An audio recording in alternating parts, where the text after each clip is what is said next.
Hey guys, welcome back to my channel. New setting, new background. I'm in my room. Same quality camera. Sorry, it's just gonna have to be a thing for a while. It really irritates me, but I just can't do anything about it at the moment. I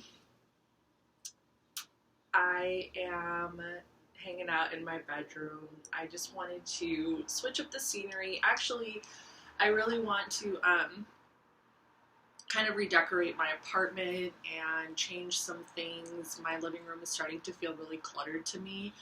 I'm literally like a mad woman in my apartment. I'm always changing things. I always have to like redecorate. I always have to revamp. I gotta like update or change things all the time. Like, otherwise my inspiration, my creativity, like I just start to feel dead around my apartment. I start to feel like, and because I am home all the time, because I work from home and I have my grandmother here, like I'm home all the time, so I'm always needing to move around and do different things. Like I'll start my day writing. Well, I always get coffee first, but make some breakfast, bring out the notebook, maybe do like an oracle reading, yeah, maybe watch a little bit of the news, try to like film,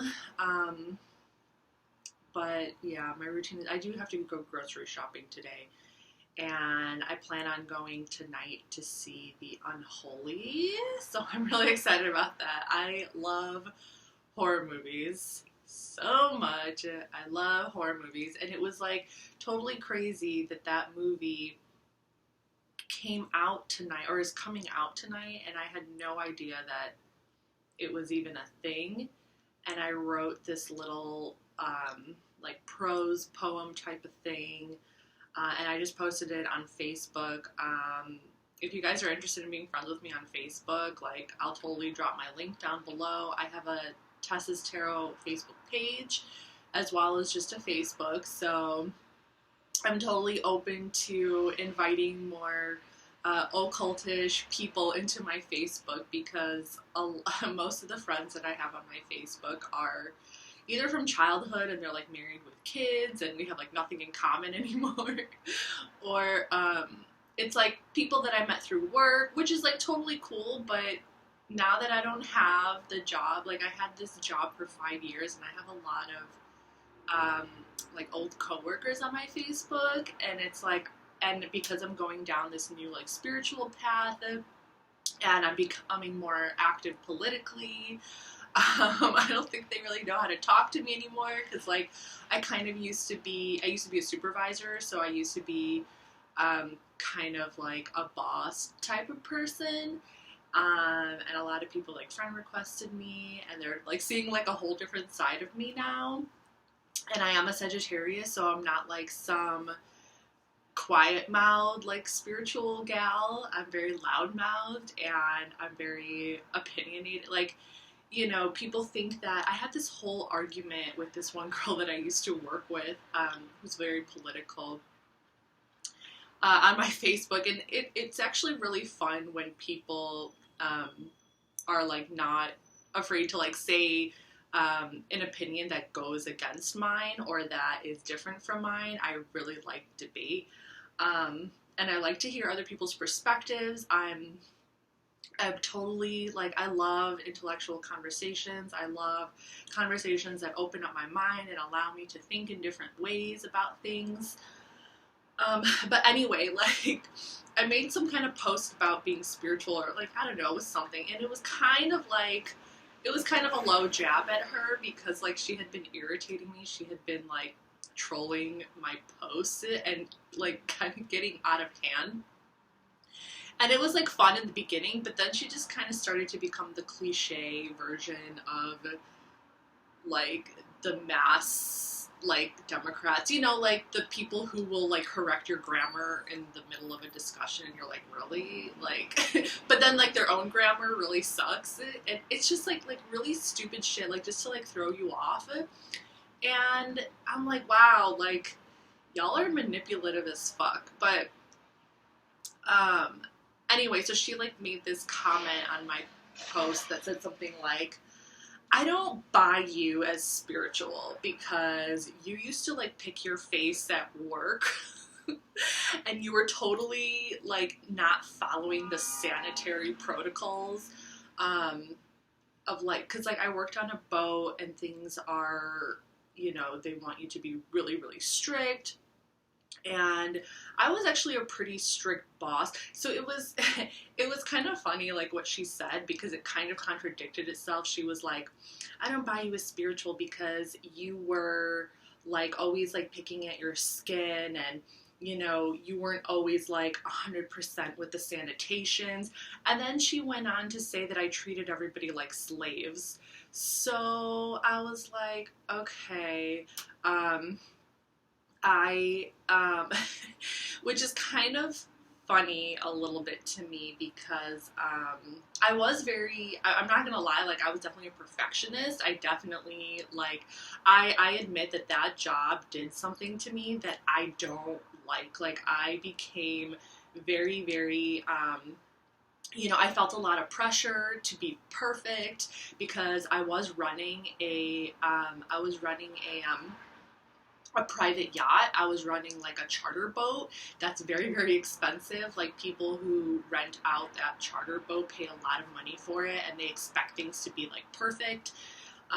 So I did become, and they like chose me to run that boat because I was like super, super high maintenance, and I was a perfectionist, and obviously like I wasn't perfect, but I tried to be. Like I wanted to like make my team care about the things that I cared about, like about detail.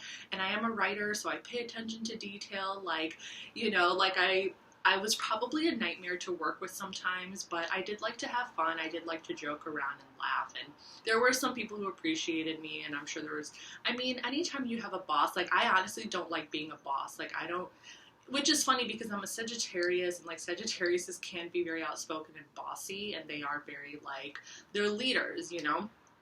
Um, and it's like, I like being a leader, but I don't want people to feel like they have to, like, I want people to stand up for themselves if they feel like I'm being out of line. Like, I don't want, you know what I'm saying?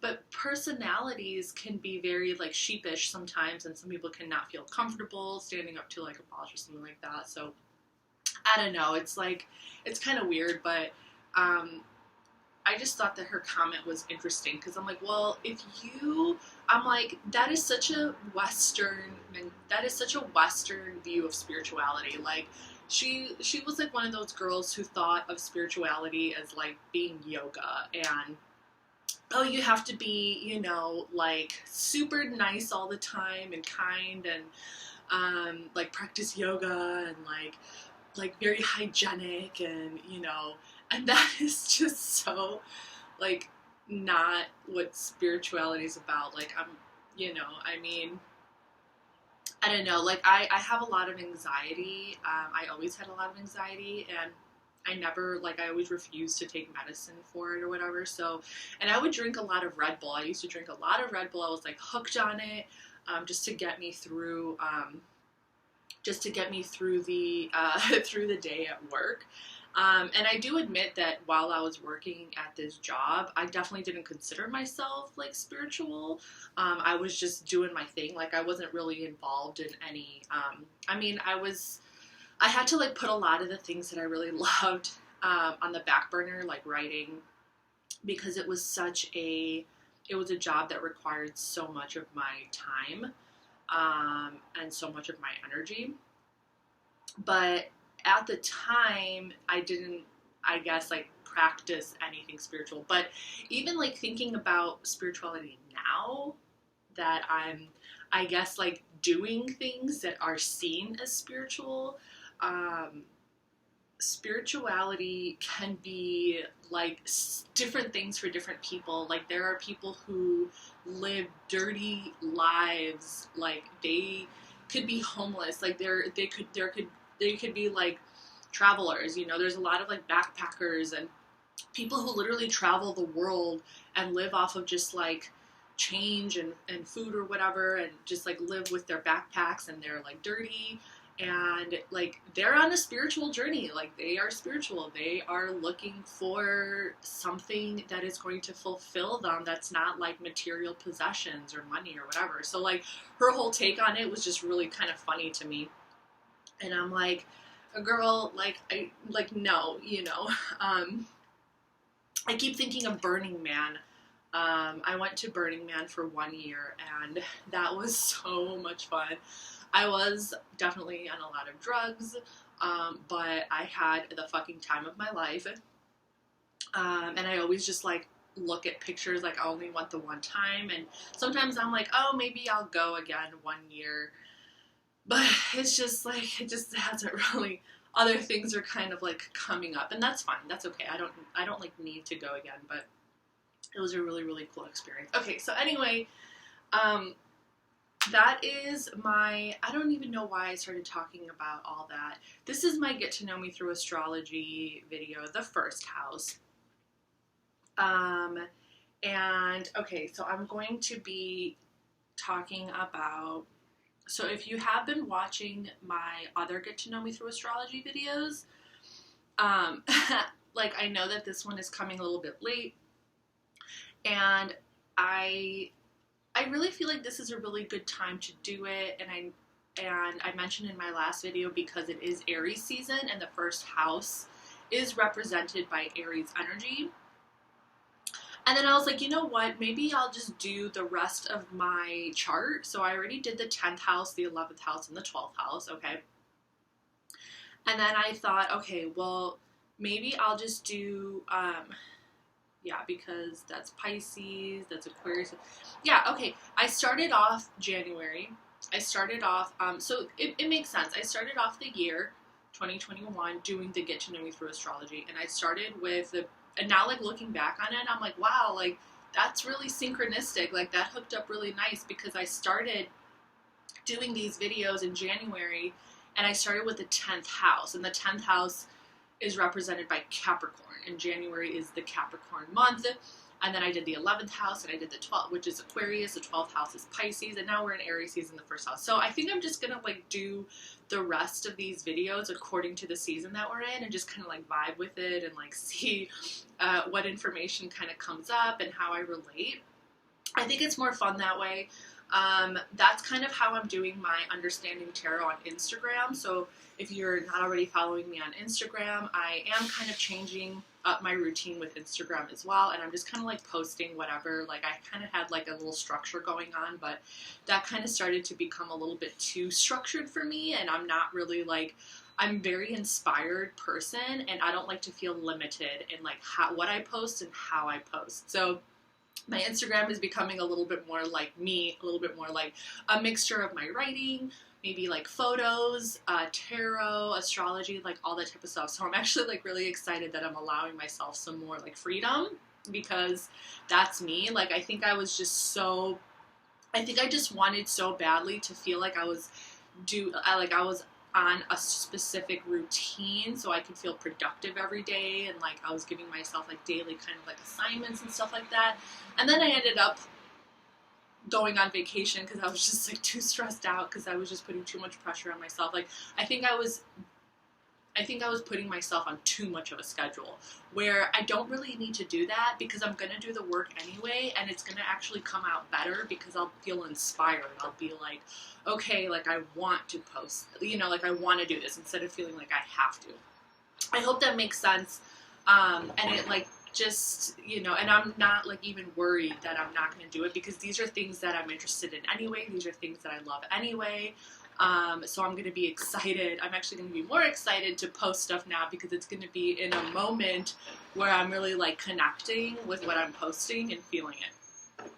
Okay, so that's my little explanation for you guys. But so yeah, so we'll Get to Know Me Through Astrology, the first house. So just to kind of like give you like a little overview, I use the Placidus house system. It definitely is, they say that the Placidus house system is more for like psychology astrologers and people who like to read birth charts and natal charts, like more from a, okay, well you can't see the details of it, but more from like a psychological standpoint. And I am very interested in psychology as well. I used to study psychology and philosophy.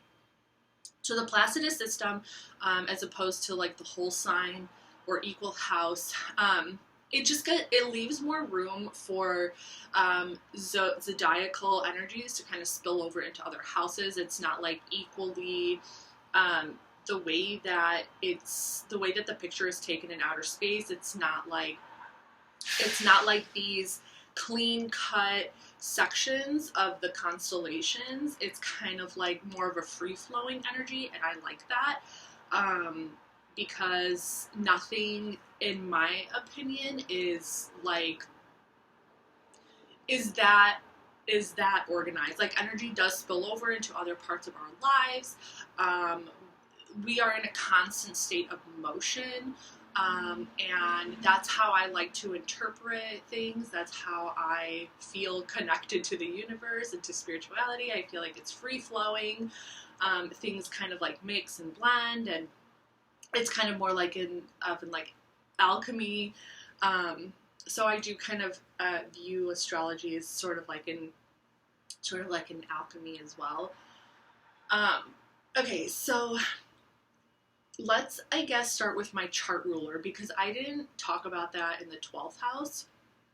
So your chart ruler is going to be your ascendant sign, okay? So when you were born into this world, like the minute, and this is why it's really good to know the exact time that you were born, because the exact time that you were born is going to tell you your ascendant, and that is like a really big deal. Like that can literally change the whole game.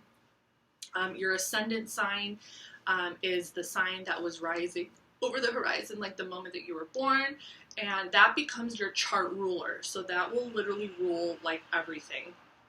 So my ascendant is Sagittarius, okay? Which means that my chart ruler is Sagittarius and my planetary chart ruler is Jupiter, okay? So when you like really analyze your chart energy, so it's kind of like my chart ruler is always looking at the big picture, which I've been getting a lot better at focusing in on the details, because one of the, I guess, like downfalls of being a Sagittarius or of having a Jupiter chart ruler is like you can tend to be so focused on the big picture that you don't really get down to the details of everyday life that you need to really tend to in order to like accomplish whatever big picture vision you have.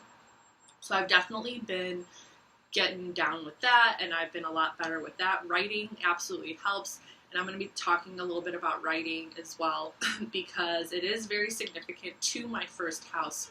Okay, so I'll just kind of let you know what I have going on in my first house. So my ascendant is at 24 degrees, and then I have my Mercury in Sagittarius in the first house at 25 degrees, so my Mercury is conjunct my ascendant. And then I also have Neptune in Sagittarius in my first house at 28 degrees. So there's like a triple conjunction kind of going on there. And then I have Capricorn Intercepted. So this is the first video I'm doing where I'm going to be talking about interceptions and how I relate to how I connect the interceptions, because I find the interceptions to be really fascinating. And this is a lot of where I do get my strong work ethic, because I've always had a really strong work ethic. Every single job I've ever had, I have prided myself in being like a good worker, and bosses always acknowledged that I was a good worker. And if I didn't feel like I was being appreciated, or if I didn't feel like I was being acknowledged for being a good worker, like I would kind of make it known. I would, you know, rebel, or I would kind of like tell them like I think I deserve a raise, you know. Okay, and then I have Pallas Athena in the first house, and Capricorn as well. That's a little bit more down. And then at the very, very end of the first house is where Aquarius starts, okay? Okay, so Ascendant in Sagittarius. Well, I feel like maybe I should just talk about the triple conjunction because the energies do flow together. And if you haven't already noticed, I'm a bit of a chatterbox. I can talk and talk and talk, and I talk a lot. And that is definitely my Mercury, okay? And people who have Mercury in their first house are kind of known to talk a lot about themselves, which kind of makes sense because the first house is about the self. It's about your own image, right? It's about yourself. And Mercury is all about communication and manifestation and just like blah, blah, blah, blah, blah.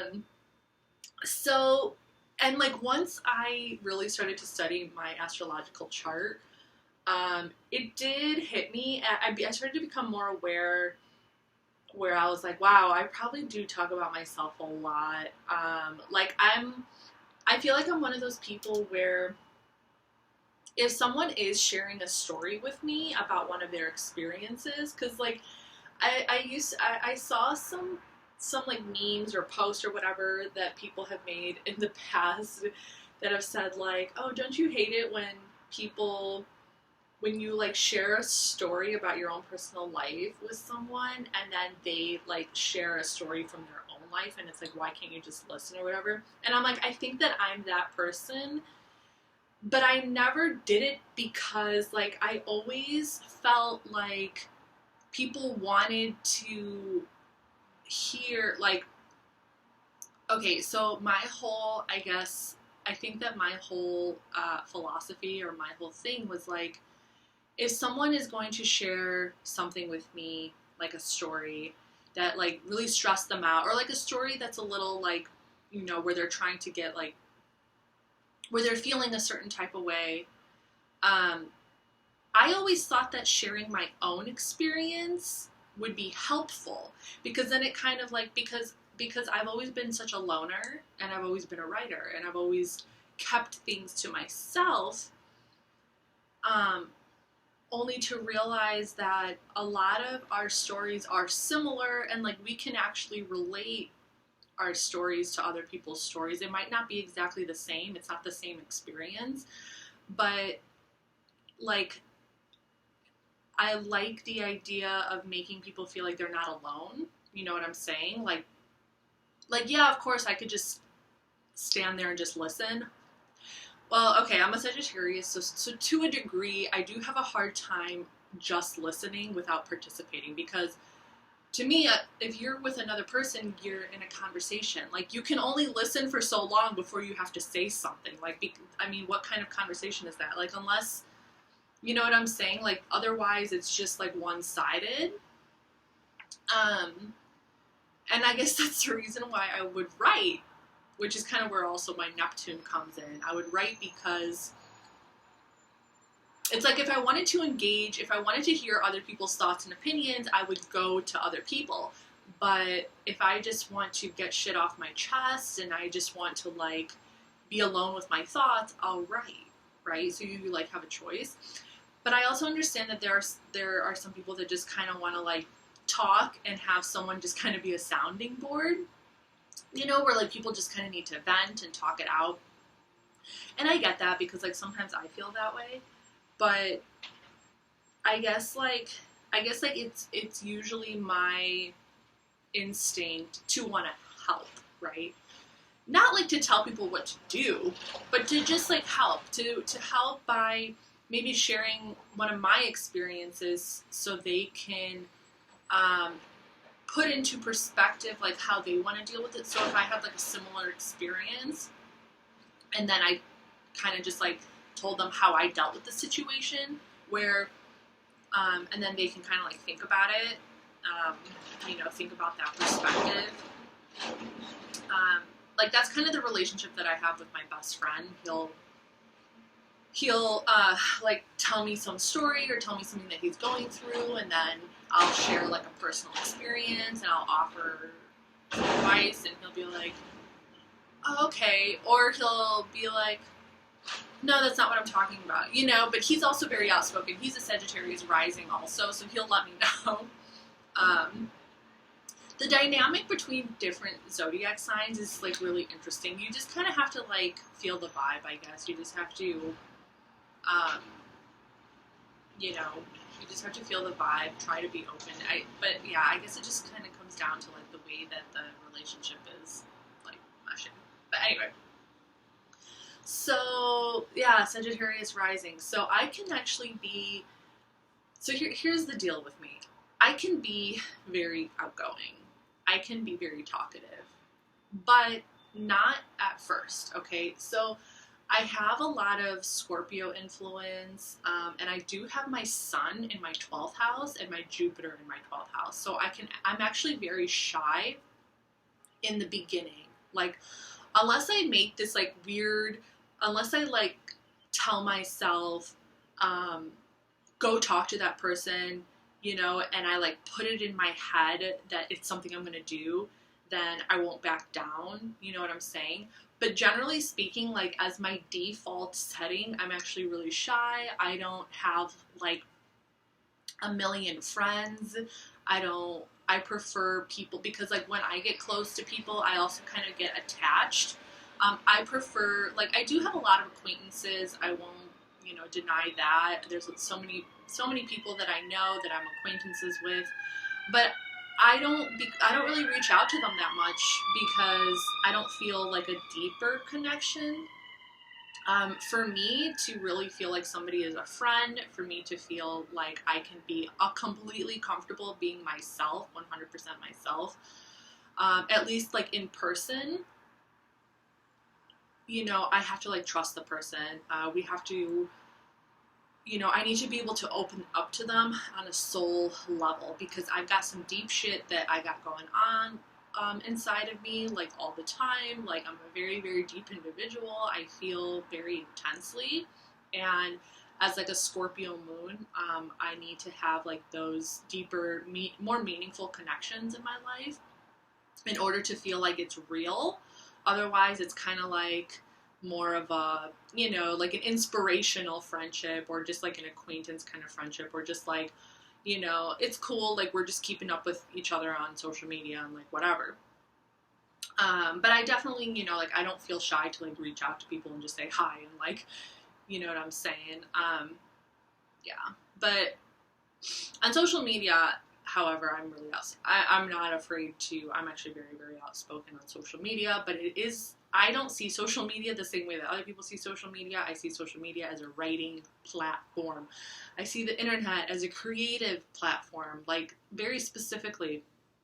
I've always viewed it that way, always. And I kind of have this, I don't know if I would call it like egotistical, but I kind of have this, prideful, or I have this how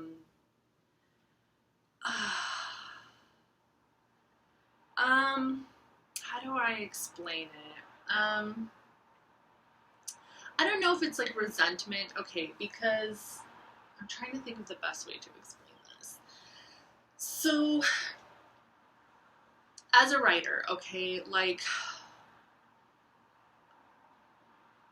it's so difficult, like with the development of computers and the internet and things like social media. As a writer, you're thinking like, oh my god, this is fantastic. Like there is literally this huge medium platform where I can write and finally like be myself as a writer, right?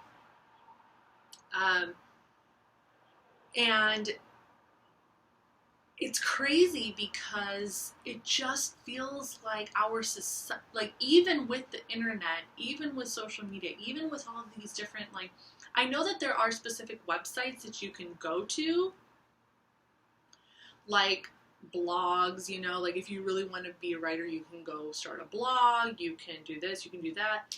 But one of the things that always like discouraged me and bothered me is like, okay, well, for a writer, this is awesome. But then at the same time, everyone's a writer, right? Like now that there's internet, that there's social media, like we're all writers because technically you're writing. You know, you're writing on the internet, but you're writing, right?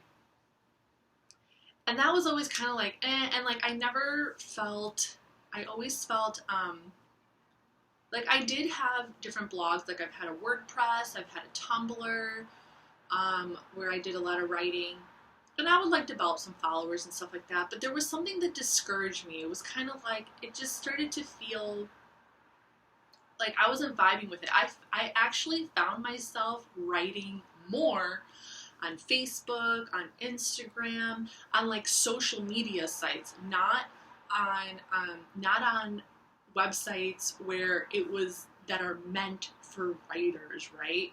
Like I liked doing things differently. I always found more, because I felt like I was doing something different. I felt like I was being, you know, and like most people on Facebook and on Instagram, they don't use it for writing. Although Instagram is becoming a lot more like using writing now. It's almost kind of like the new Tumblr in a way, like pictures, writing, like all this different stuff. Just kind of depends on who you're following, but a lot more people are posting their writing on Instagram, which is really cool. But Facebook, not so much, right? So that's why I always loved to post my writings on Facebook, was because everybody else would just kind of like post like pictures of what they were doing, or you know, what restaurant they're eating at, or they would just like repost other people's memes. Like Facebook doesn't really seem very original to me anymore. So I always like to use Facebook to like post like some of my poems or just like random thoughts that I have in my head, and just kind of like mix it up and change things up a bit. And I would get like a few people who would appreciate it. I had this one friend who I absolutely adored and loved. And I loved his writing, and he would write on Facebook. But then he died of an overdose, and I literally felt like I lost my writing soulmate, right? Because he was always posting his writing on Facebook, and I was the only other person that was doing that.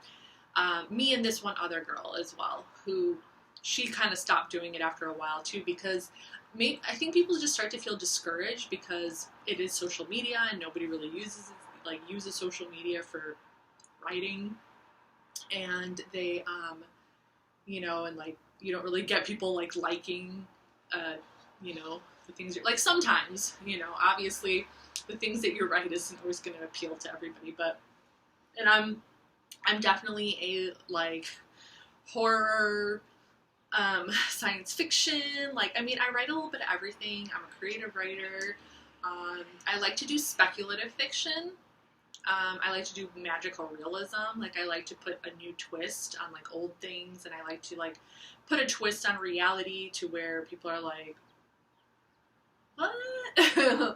You know, I guess I consider myself like a storyteller, where I'll use real life stuff, but then I'll like put a twist to it. So yeah, so I do have a website, called atrailforwords.com, and I will post the link for that in the description box below. Right after I graduated college, I graduated with a bachelor's degree in creative writing. And right after I graduated, I started a website where I can display my writings, published writing, because I had an internship at an online multimedia publication called Scene Chicago magazine. So on my website, I have my published work as well as some unpublished stuff, as well as some projects. Like, there's different things kind of going on that website, so if you want to check it out, it's possible, I'm going to post a link down below anyway, but there's a possibility that there are some links that you can't click on, and I don't know what the hell is going on.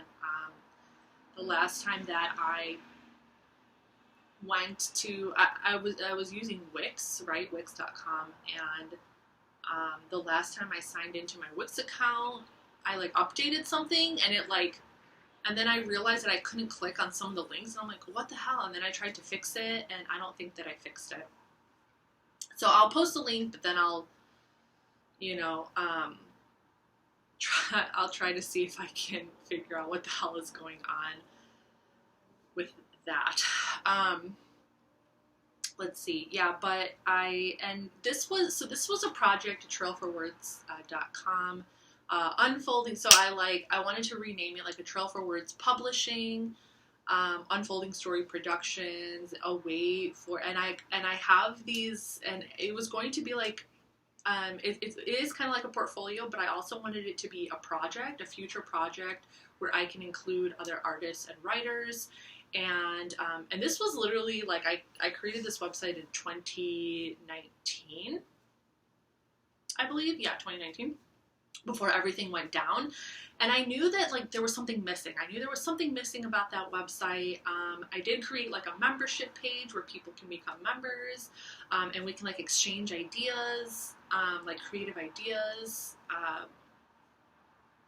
And if people want to start their own blog, they can start their own blog. But I felt like something was missing. I'm like, okay, I'm just going to have to come back to it because I don't really know what's missing yet. And then when coronavirus happened, when like 2020 just kind of like blew up in all of our faces, I was like, oh my God, like I would love to, hopefully people are starting their own businesses right now. People, by being in quarantine, because when I had to be in quarantine, like right away I jumped into tarot, right away I jumped into astrology. I'm like, I'm not going to fucking I lost my job. I'm like, I'm not just going to sit around and do nothing. Like, this is crazy. Like, I don't fucking trust the government to help me get back on my feet. Like, I got to do it myself. And I'm like, okay, like, I want to, like, rebrand my Trail for Words website, and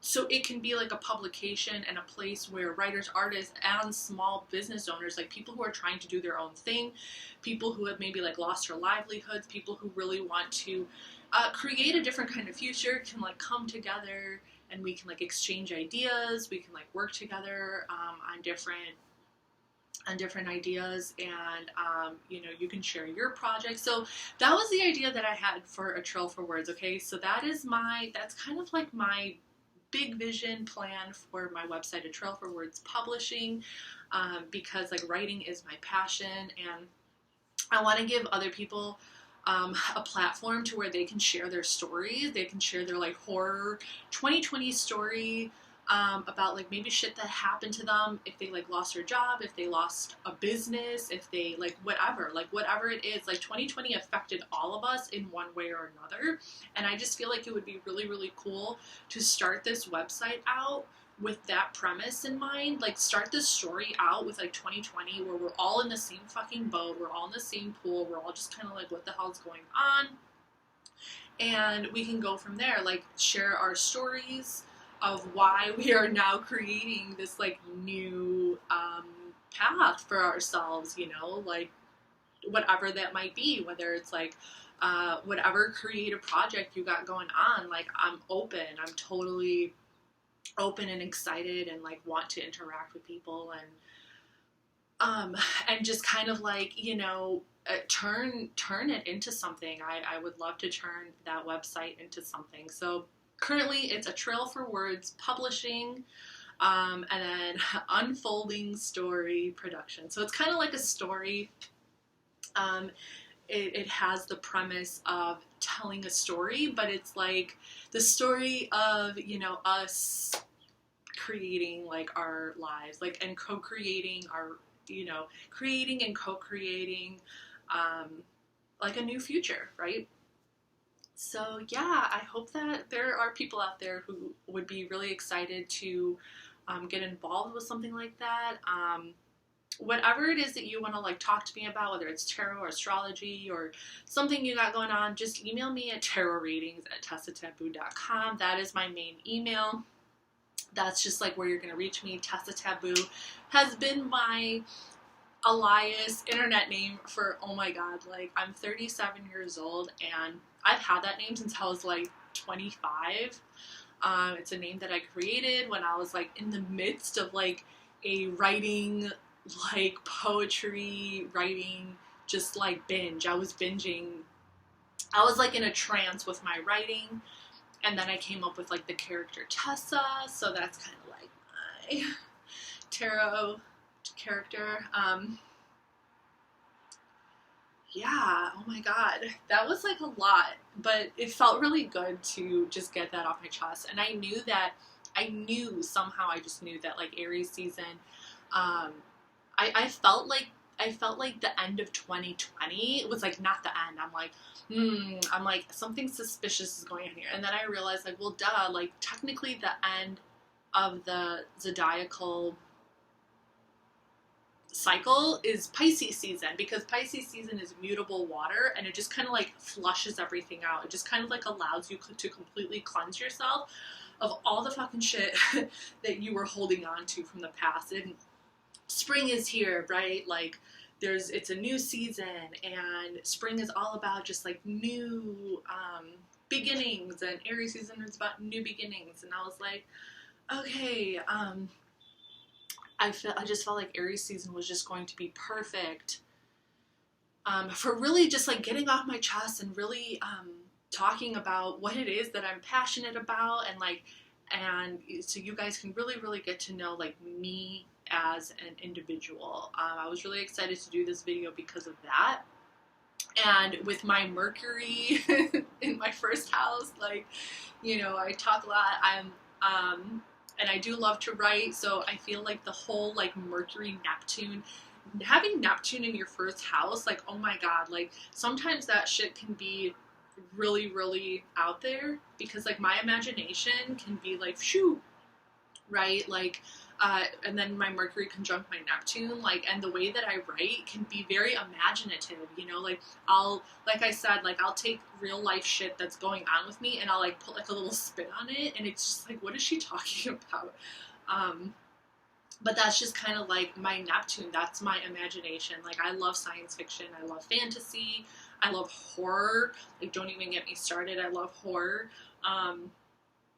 I love creative writing in general. I've read all sorts of different books. I've read like all the books that I read in college, I loved, but for some reason, like now that I'm not in college anymore, like I won't really read those types of books.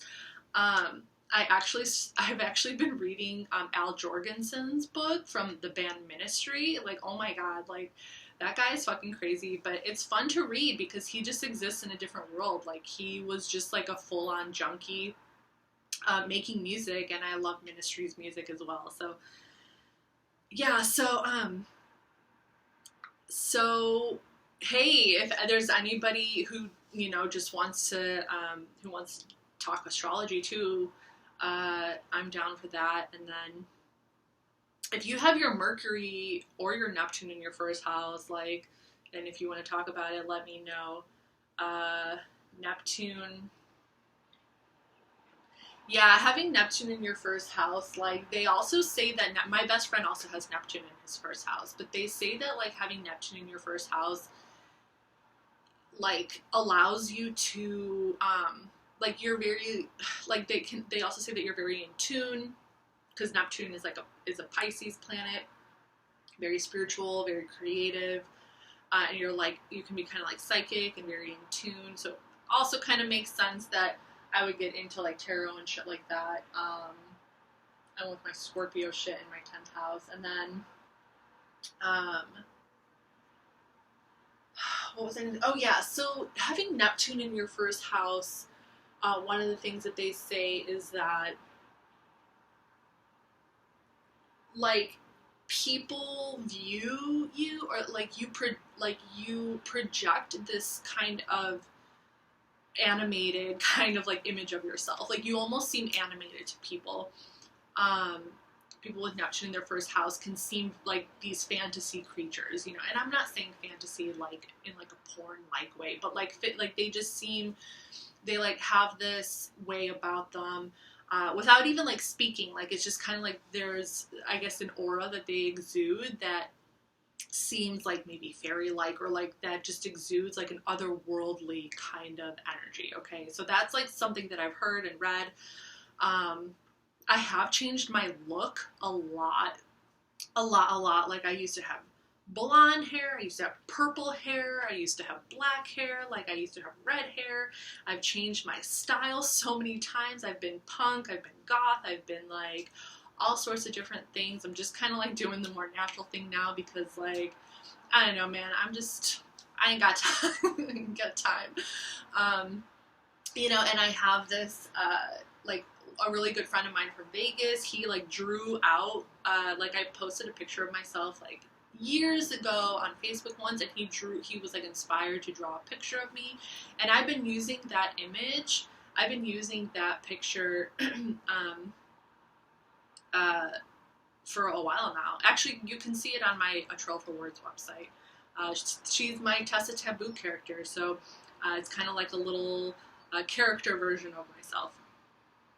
Okay, so let's get into Capricorn Intercepted. Okay, so when there's an interception in a house, it means that it doesn't stretch over the cusp of the house. Okay, so it's literally like kind of like stuck between like two different zodiac signs within a house without actually touching the cusp.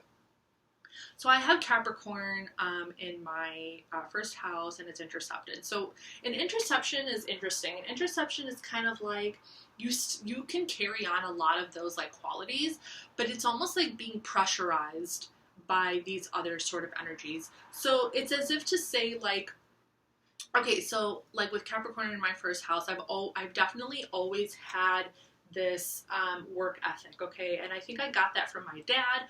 My dad is a Capricorn, and I also have Pallas Athena in my first house, and Pallas Athena is an asteroid that represents, Pallas Athena is like an archetype that represents like wisdom and like just this really kind of like warrior-like, fierce-like, you know, determination. Athena was the Greek goddess of war, wisdom, the arts, and, you know, she popped out of Zeus's. I actually have Athena tattooed on my wrist over here, but that's another story. I'll get into that in one of the other videos. And, but I always like loved the story of how Athena was born. She was born from Zeus's head, and he had like the worst headaches in the world, and he was like, I think that she was conceived because he raped Midas, I believe, and Athena was born from his head, and she was like pounding on his head with her spear, and he was like, oh my god, I have like the worst headache, and he had like one of his guys like open his head, and then like Athena jumps out like full armor, like ready for war, right? So I have, you know, like definitely approach my jobs in that way, like kind of like have like this warrior spirit, very like good work ethic. Like once I do decide to do something, once I have a vision in mind, I'm just like, we're gonna do this, like let's go do this, right? So I can definitely kind of have that like, you know, warrior-like, kind of like creative and just like go-getter kind of energy, hardworking. But with it being pressure, with it being intercepted, it can, like, there could be moments where it could feel difficult. Like, it's like, with the interception, you'll carry that energy, but it feels like there's always, these other bigger energies trying to, like, I don't know, like, weaken it, okay? So, or it's like it's being pressured to